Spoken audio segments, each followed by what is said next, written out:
What's going on, everyone? Carlos here, Disney World Freak. I haven't done one of these in a long time, a very long time. We're gonna be doing some cooking. I'm going to be making Portuguese style stuffed quahogs. Meeting up with some friends this weekend, and they haven't had any before, so I figured, you know what, instead of buying somebody else's, I'll make my own. I do it for work anyways, but I'm gonna change it up just a little bit and make it nice and perfect for our friends. So, hey, join me. So like I said, stuffed quahogs. Not as simple as it sounds, but it's pretty much what it is. It's stuffing on a shell. And here's the shells right here. We got some nice big shells right here. I'm gonna show you the ingredients first that I'm gonna be using. And then I'll show you how to put it together. And then we'll see at the end how they came out. But start off with a half of a small Spanish onion, a couple of celery sticks chopped up. Of course, you need your salt. I'm going to use some sea salt. This, even though it doesn't say it, but it is garlic powder. This is Old Bay, but it's not Old Bay. It's just black ground pepper. We have some paprika. This is a key ingredient, especially for Portuguese. It is crushed, fresh crushed red pepper. My mom made this herself. Probably the last year she'll ever make crushed pepper. So here's a good jar of it. We have some granulated garlic. Of course you need your olive oil. Gotta have your olive oil. Wish I had some Portuguese one, but I don't. I'm going with chopped canned clams, nothing special. It has the clam juice, so that's a big part in the ingredient instead of just using water. We have some clam juice as well to give it a little taste. And like I said, it is stuffing, and we don't use bag stuffing. This right here is a couple of dozens. Actually, it's a dozen. I have more on the side just in case I need it. Of Portuguese bakery from this bakery right here in Fall River. So we're gonna crush this up. And we have here some ground chourico. If you wonder what chourico is, it's more like a chorizo. You might have heard of that one, but this is the Portuguese style. Gotta have this to go with it. So yeah, now I wanna show you how to put it all together. Oh, yes, one more thing. Have here some dry toasts, little toasties. And the only reason I have this out is I might need it. Depends on the mixture of this bread. If I need to dry it up a little bit, I will grind some of these down and throw it into the mix. It'll help. It'll help soak up the water because you don't want it too wet. You don't want it really wet. So that's what that's going to be for, just in case I need it. So before I start throwing everything into a mix, I don't have a precise amount of the ingredients that goes in. It's all by eye. I have been taught by eye from watching my mother and the boss at work when he cooks. So, man, it's a Portuguese thing. Everything's by eye. We just throw it in there, taste it as we go, and see what we need. So, if anybody's wondering after watching this exactly the ingredients, I'll throw them at the end. It'll be down below in the description of this video, but it might be a little off. Even though I have the measuring spoons and everything, I probably won't even use them, but we'll see. But I just want to make sure you guys knew that. This is all by eye. You gotta taste. A real chef, a real cook will taste this food as he goes, make sure it's right. So, this is where I'll be mixing everything. Yes, it's the kitchen sink. That is what you're looking at. Believe it or not, you need something large to mix it in. The bowl I have just isn't large enough. So scrub this down really well.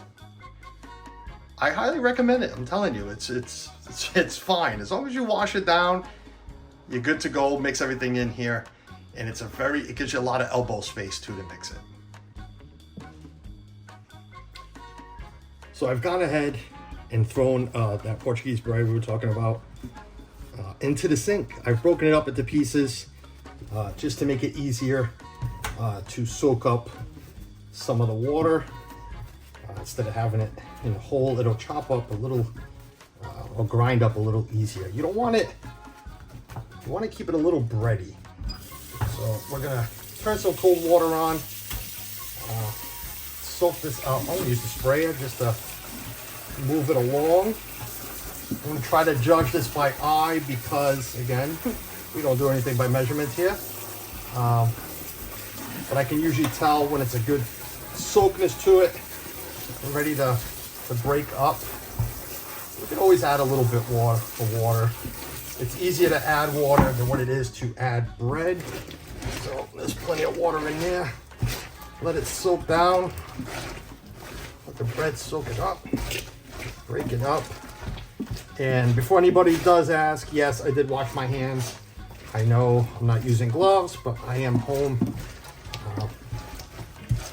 Not many home chefs use gloves, so seems like a good texture.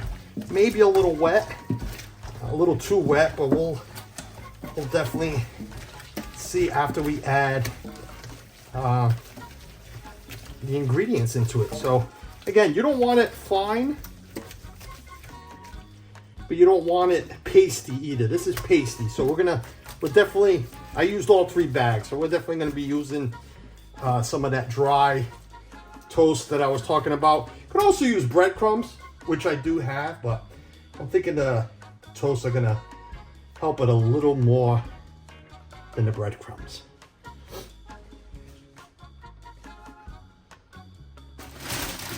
So I've gone ahead and grabbed the bag of those toasts.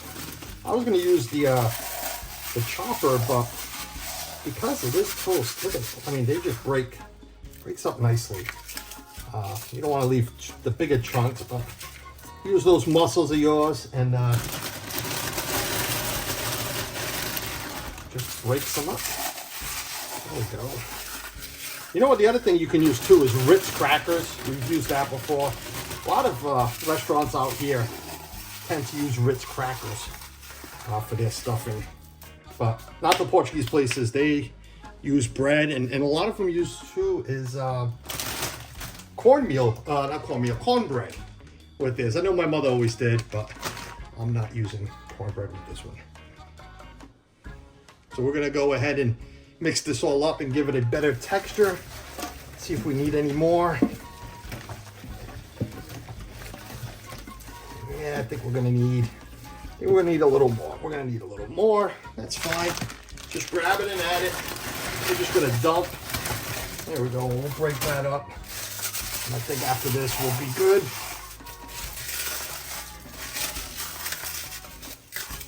Yeah. Okay. This is gonna do it because we're gonna add some more ingredients. That'll dry it up a little bit. There we go. That's fine now.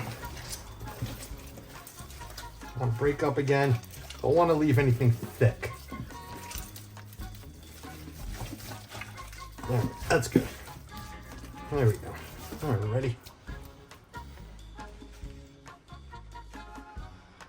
So now we're gonna add all the ingredients that I showed you earlier. What I did forget, and I didn't compensate for, was the clam juice. So this is probably gonna get a little wetter, but again, we'll add some more of the dry toast if we need to. But we'll start off, again, chopped clams. There they are in clam juice, so that's gonna make it a little wetter. I have here two 8-ounce cans. I'm sorry, 7-ounce cans. 2 7-ounce cans going in. Again, put it to your liking, the amount of clams, the amount of juice. All right, we're gonna add, I went and get the spoons to make life a little easier. So we're gonna add a tablespoon of crushed red pepper. I'm gonna wash every spoon because don't ever mix. If you ever use crushed ground pepper, don't mix the spoons with anything else because that's how the mold creates on top. Again, the granulated garlic, nice full teaspoon of that.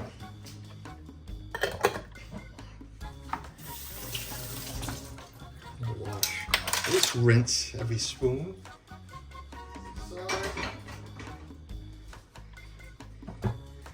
Now we're going with, again, by eye. I don't want to go by eye. So we're going to go with, let's grab this spoon. What's this, a half a teaspoon? Half a teaspoon of crushed black pepper, grounded black pepper. Even though we just put some garlic, definitely need more garlic, so half a teaspoon of garlic. Paprika. Did I just say paprika? I did. Give it a color and some smoky taste to it. Another half a teaspoon. Now the salt, we're going to go with, again, it's freshly ground, so sea salt.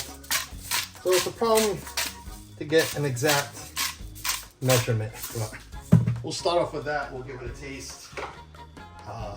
The celery and the onions, and the ground chourico. Now the ground chourico, you could have either put it in the way I'm going to now, or you could have fried it first. But ground chourico is smoked. It's a smoked sausage, so it's already cooked. I eat it raw, so it's all right to put it in this way, because we're gonna take it from here to a frying pan. We're gonna fry everything up and then into the oven. So all of this is going to get cooked. So don't be afraid to not cook the sausage first, the chourico first. Making sure I didn't miss anything. I did not. We're gonna give this a nice turn in here.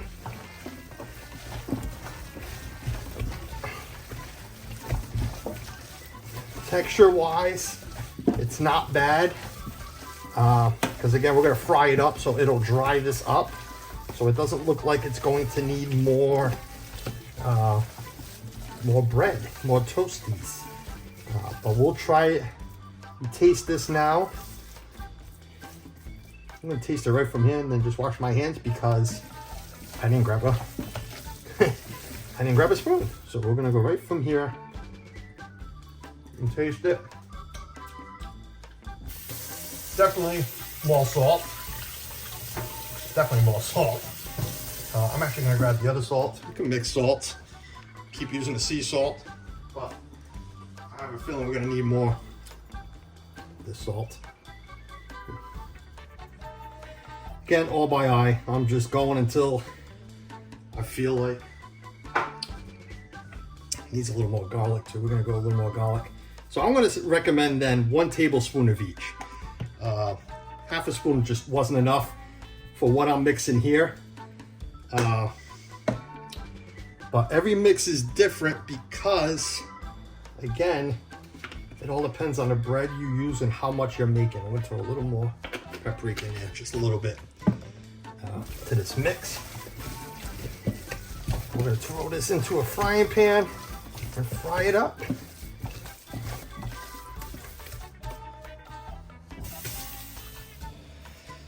So like I said, next step, we're gonna throw it into a frying pan. Throw some olive oil in there so it doesn't stick and dry up to the bottom of the pan. Even if it does, thank God this is a good frying pan, it won't burn. This thing is, I don't know, 20 years old, maybe 19, and still looks great. So I've transferred it into a bowl. This is a lot. I don't have enough shells for all of this, so we're gonna go, I guess we're gonna have to go a little at a time here because even that, just not gonna fit it all. Way too much stuff. I could go get more shells. That's the good thing is I can go get more shells. If I want to, I am going to use a wooden spoon to mix this all up. So, too much olive oil. You're gonna burn yourself.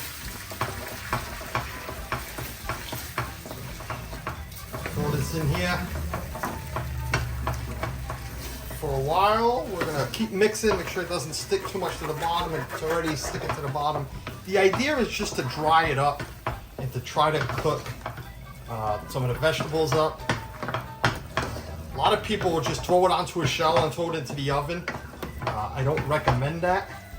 I recommend some time on a frying pan or a large griddle before shaping them into quahogs. So we'll let that go for a little bit. We're not going to keep the camera on forever on it. When we come back, this will be ready to put on shells. So, it's still in a frying pan. This is actually the second batch. Not really still in a frying pan, but as you can see, it's drying up. Suzanne tried some that I already fried up. She says it's still not pasty. What was the word you used? Wet? Moist? I don't know what word she used, but what is it? Mushy. She used the word mushy. Still mushy because it hasn't gone in the oven yet. So we're gonna let this dry up a little more. Here's the first batch is out. We're letting it cool down a little bit just so I can form it and not burn the heck out of my hands. And then we will set the oven to 400 degrees and bake them up. All right, last batch is out. Off the frying pan, sitting here cooling down. You can see the smoke. This is really hot, so I'm not going to attempt to form these just yet, but we're gonna form them into baseball size, maybe softball size, because we have a lot. And then we're gonna plop them on the shells and throw them in the oven for a while.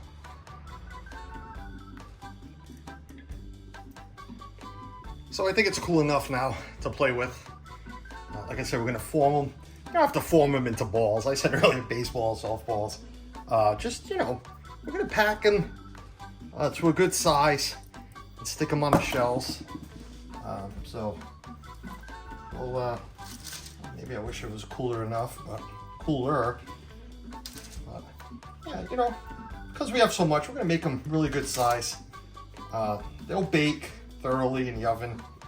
So we're gonna set the oven to 400. There you go, there's a good size. Here in the restaurant, in the Fall River, Massachusetts, Rhode Island area, you're gonna pay about $6, $7 for one of these, easily. Between the cost of ingredients here, I'm gonna say maybe I don't know, maybe $15,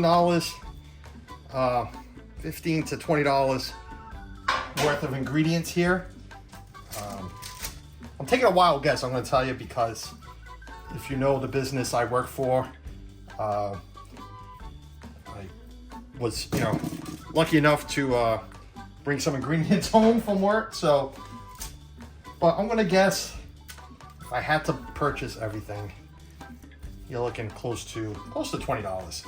And $20 is going to give you a lot more than the 8 quahogs shells that I brought. I am making these very large, so Suzanne's saying yes, I am. So again, we're going to pack these, not pack them. We're going to form them. We're forming them. I got to remember to grab that piece off the toaster that just went over there, and yeah, and then we'll put them in the oven and we'll see what the final outcome is. Taste wise, I think they're good, but we'll see at the end with the finished product. So yeah, do me a favor, come hit the end. I'll edit that, I'm not worried about that, but I can't really do that right now. I can't stop it. All right, here they are. There's 8 of them on a baking sheet, baking pan, baking sheets. We'll spread them out a little bit. But these are good size. These are really good size. And we still have this left. I have a good another 8 here. So everything I mixed would give you a good 16. If you made them smaller, you can get a good 20 quahogs out of this. And like I said, spend $20 and you can make 20 quahogs, where you can go to a restaurant and buy these at $6 a piece. So, you know, if you can get to a local grocery store and buy everything. Again, you don't have to use, doesn't have to be Portuguese. These are Portuguese because of the chorizo, pretty much. That's what makes it Portuguese, because every other ingredient was just a normal ingredient. So you can use chorizo. My mother uses more than chorizo. She actually uses prosciutto, but the Portuguese style, smoked. But again, you can use whatever you like. Go use andouille sausage. You can make these out of whatever. You don't even have to put seafood. Don't put clams. Just make it with the sausage. If you're allergic to seafood, don't like seafood, you don't have to use it. So after about a half hour, 40 minutes in the oven at 425, they are out. They are nice, and they got a good crisp to them on the outside. I'm sure the inside it's still a little soft because, you know, it's just hard to cook all the way through. But they're complete. They are complete. I'm gonna let them cool down, then I'm gonna wrap them up, because again, these are to be brought to a little meetup that we're gonna have this weekend. This video is gonna go out on a Friday. Actually, the same day we're gonna go meet up with them, so you'll probably get a review from them later on that night or the next day. So, yeah. So that was my video for Portuguese stuffed quahogs. Hope you guys liked it. It's been a while since I've done one of these cooking, baking, whatever videos. If you want to see more of these, let me know. Maybe I'll put some more together. There is some, if you go back and rewatch some other ones, there's some pot roast, some shrimp, Mozambique style, that gets some good reviews. So yeah, go back and watch those. Again, if you like this video, hit the like button. If you didn't like it, hit the dislike button. Leave a comment below. I like the interaction. So yeah, until the next time,